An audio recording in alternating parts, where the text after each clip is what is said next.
L'any 2008 descobriren a Buenos Aires una part d'una de les pel·lícules mudes més importants i conegudes del cinema, Metròpolis.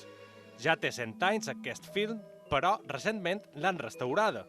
I el millor de tot és que ahir la projectaren a Manacor amb la música en directe, obra de Jordi Herrera i José Miguel Puigcerver. La banda sonora és completament nova i l'hem feta a base d'anar fent improvisacions i després convertint-les a poc en peces, anant col·locant a la pel·lícula, però també cada vegada que ho muntam canvia alguna peça i fem una improvisació nova i avui hi ha coses que estan controlades i coses que no.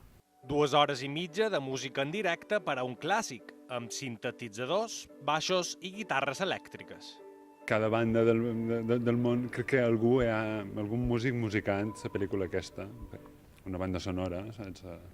D'una pel·lícula muda, saps? Crec que fa molta gola com a músic. Els que ja l'havien vista la descobriren d'una altra manera.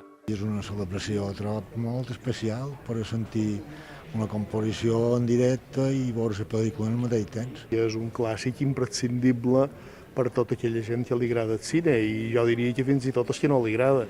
O per als que estudien el món audiovisual. La classe molt l'han recomanada perquè és un clàssic i a més m'han dit que té música en directe i m'ha fet moltes ganes. També està bé com averiguar què és aquest món perquè coneixem molt poca cosa. Tot i que les pel·lícules, moltes d'elles, eren mudes, fixeu-vos-hi, mai no hi faltava la banda sonora.